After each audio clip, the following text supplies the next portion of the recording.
Hey everyone, and welcome back to another World of Warcraft video. Mists of Pandaria released 5 years ago. It really is amazing how fast time could fly. As I make this video, we are a month away from BlizzCon, where Blizzard will be announcing World of Warcraft's 7th expansion to date.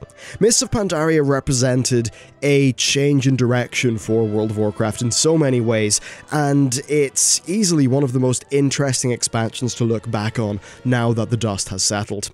Mists of Pandaria was purposefully different from prior expansions. Rather than focusing on a Warcraft RTS villain and a landmass, Mists of Pandaria pretty much tried to be different. Blizzard attempted to tell a cohesive story over the course of the expansion, famously starting it off with no clear title villain.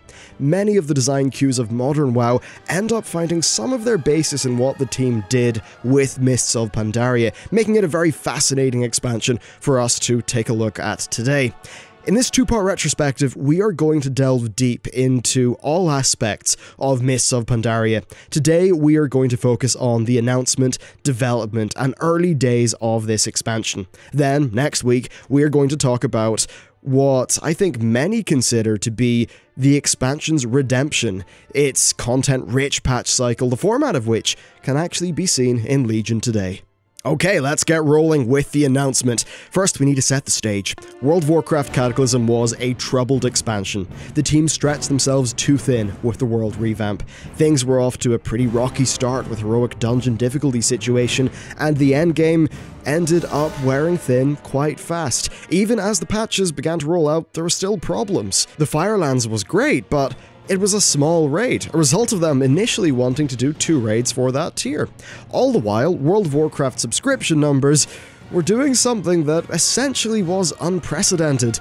They were falling. Now, while that might be normal to us now, back then it really stung. By the time the BlizzCon 2011 rolled around, the game had lost nearly 2 million subscribers. It was at this BlizzCon, just a month before the Dragon Soul raid released, that Mists of Pandaria was unveiled. My friends, war is coming, and it's not going to be pretty, unless of course you're playing a Blood Elf. This next expansion set is set in a place that has been lost to time until we arrive. It's just possible that the curious race we're going to meet in this mystic land may just teach us a thing or two about who we are and why we fight. So without further ado, proud defenders of Azeroth, behold what the future has in store for you all. The reaction to this expansion was strong, as with any other, perhaps even stronger, but definitely not in the same way. To say that this was divisive would perhaps be an understatement. Some players were angry, many were confused, but equally, many people did see some potential in this expansion. It was definitely a departure from what we had been used to though, and really in so many ways. People saw a different feeling art style. Sure, the trademark Blizzard chunkiness was still there, but the Asian influences did lead to a game that looked quite a bit different from what people had been used to. Many people felt that the Pandaren were a joke race, you know, likely a perception that was helped by their sort of jovial animations and the proximity to the height of the Kung Fu Panda franchise's success. At this stage, no one had really seen what the wider expansion would actually be. The best that you could do in forming opinion was, well, it was to just shoot from the hip.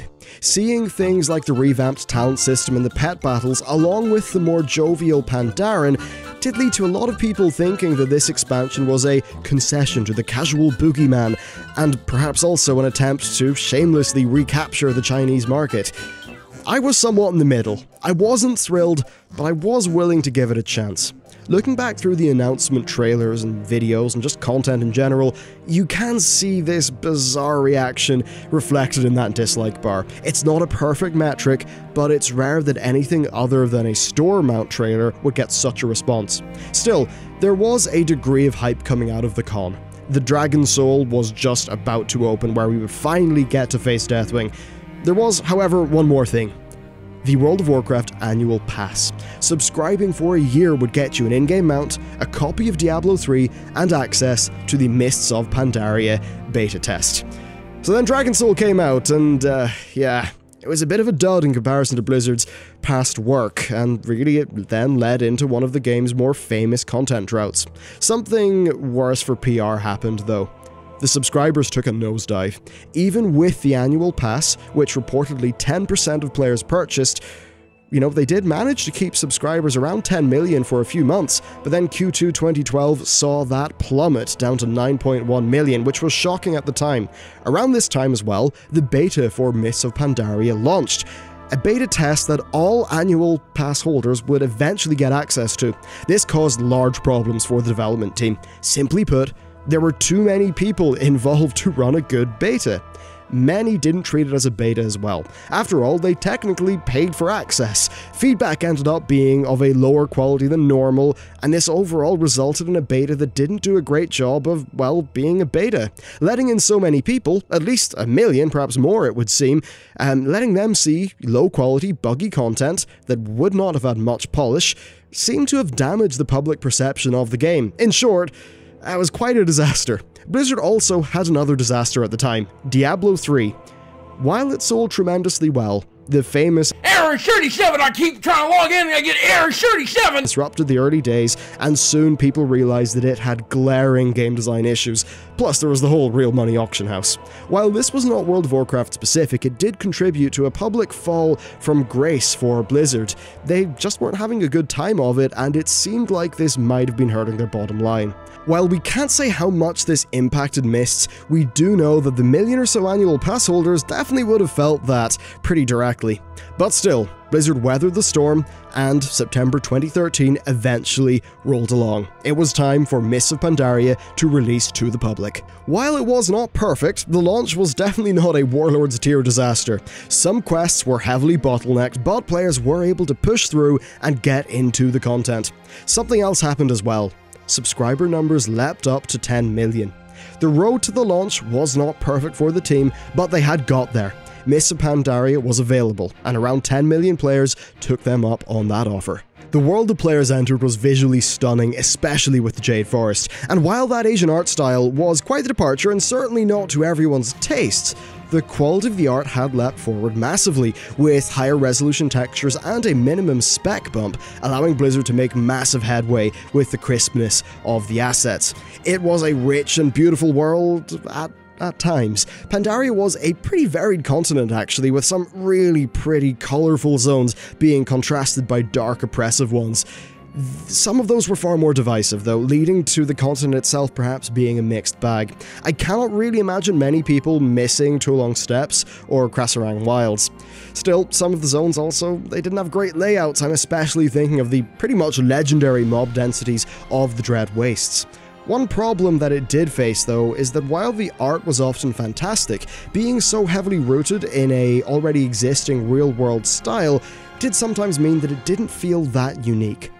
Okay, let's talk about leveling. Our initial journey through the world was an uneven one. The Jade Forest had a strongly directed storyline that was heavily based off the faction conflict, and it was brilliant. It really got you hyped for cutting down the enemy, which really played into the story quite well too. And this fast pace unfortunately dissipated rather quickly, and it soon became apparent, yeah, there really was no main title villain to this expansion. There was a slight lack of narrative focus, and while the Shah was thematically strong, I think it could be argued that it was lacking a strong sort of villain character to really hook into on a broad scale.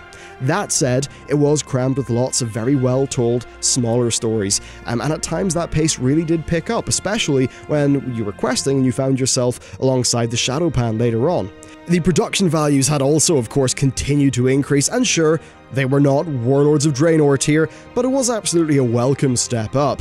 And then, a departure from the Cataclysm model, we saw a slight step towards the less linear, more varied questing. Now, sure, the linear sections were employed from time to time where they were needed for the story, but broadly things did actually feel kind of open and expansive for many of the zones. For me, though, I struggled to find a compelling hook with this questing. I really enjoyed the Jade Forest and that story, but I felt that it really tapered off. And sure, there was the odd bright spark past that, but it didn't hold me. At the time, I was starting university, and combined with not really being hooked, I took a break. Narratively though, it was a strange expansion. On the one hand, you had dark, serious themes, but then on the other, you had the jovial, beer-chugging pandas. Now, I'm all for a bit of levity, but I think they misjudged the Pandaren greatly, and this is something which sadly persists to this day, with the Legion Order Hall campaign for the monks basically being a quest for beer. I think this is one of the core problems with the expansion. They played into people's expectations of the Pandaren being a Kung Fu Panda joke race, and they didn't stick to the rich lore that they had developed for them. On paper, there was a lot to love about the Pandaren and their narrative and their story, but I think Blizzard sort of failed to sell players on it. Really, when I look at the world of Mists of Pandaria and some of the narrative, I think it's a textbook example of there being a disconnect between the developers and the audience. In my view, much of the expansion oozes style and passion from the devs. It really feels like a labor of love, which makes it all the more sad that they weren't really able to sell people on a lot of the elements. But still, leveling and story aside, the endgame really does have to stand up in an MMO. So the endgame, it followed a familiar enough formula, but with some key differences. First, the raids opened up over time, which of course is something that Blizzard would continue to employ with future expansion packs. This was the first expansion that launched with Looking for Raid from the get-go, which itself had seen some major tweaks since the introduction of the Dragon Soul raid. As you can imagine though, LFR was still a very contentious design decision at the time. Now the raids themselves ranged in quality. Heart of Fear seemed to be a bit of a dud aesthetically for many, and some of its bosses, I'm looking at you Amber Shaper, were absolutely infuriating. But Mogushan Vaults to me felt like quite a nice introductory raid, and Terrace of the Eternal Springs was quite good. Although I definitely feel bad for the progression raiders who had to deal with that, crazy heroic difficulty end boss that took like a really boring 20 minutes, but we can let that one slide. Alongside that, of course, we had dungeon content, which was quite easy indeed. While challenge mode existed, it was not really meant to be rewarding in terms of player power. It was more of a competitive badge of honor thing, so it didn't see massive participation from the player base. World of Warcraft still, of course, at this time, operated with Justice and Valor points, so players would still have a reason to partake in this dungeon content pretty much for the duration of the expansion. One thing that Mists of Pandaria did do is it doubled down on daily quest content at the endgame. This expansion had a lot of reputation factions, and some of those factions were actually replicated behind other factions, so it was a big layer cake of stuff to do. There was also the fact that you couldn't really farm rep with dungeons and tabards as you could in Cataclysm. That wasn't carried forward into Mists, and then at the same time Blizzard removed the daily quest limit of 25. Quests also gave you 5 Valor points, which, combined with the very important, sometimes rep-gated rewards, kind of resulted in people doing a lot of quests, and I mean a lot of quests, every day, for weeks. Scenarios were really trite at the start, but there'll be more about that in part 2. As for the pet battles, they were surprisingly good quality, still limited appeal, but I was actually quite surprised at the time at how they really made them be a fun little side system. So, how did all this stuff go down? Well, in short, it was quite mixed. The perceived requirement to do daily quests was a very major topic at the time. While I did not mind it too much myself, I wasn't going completely mad with it.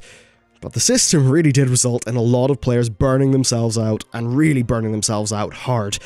As I mentioned, the general style of the expansion was like Marmite. Some people loved it, some people hated it. As much as I did like quite a bit of it, I can't deny that I found it immediately overall a bit less engaging than, say, going off to space, dealing with a world-ending dragon, or, killing the king of the dead. There was also some other controversies. The new talent system and the various class changes, some of those didn't really go down, especially the new talent system. That was a very controversial one. So there were really a few reasons that the player base was kind of upset with Blizzard. Now, I do still think that for a casual player, it was probably pretty great, especially if you like the theme. But what really matters, though, is the numbers. Mists of Pandaria bled subscribers so hard that it was still shocking, even after Cataclysm got people used to the idea.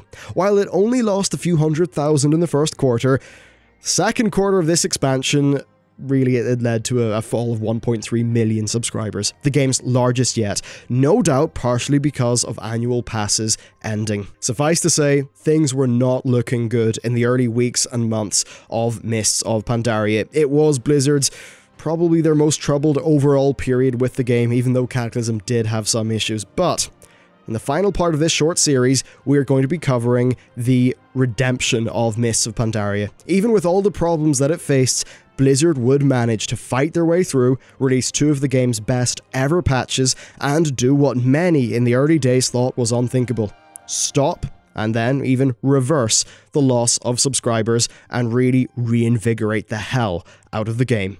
And then the 14-month drought happened, but hey, you can't win them all. That is it for this video. I cannot wait to catch up with you next week for part 2 once that's edited. If you want to support more of the big content like this, you can check out the Patreon. It really helps out a lot, and a massive thank you to everyone who helps us out over there. That's it for this video. Thank you very much for watching, and I'll see you next time.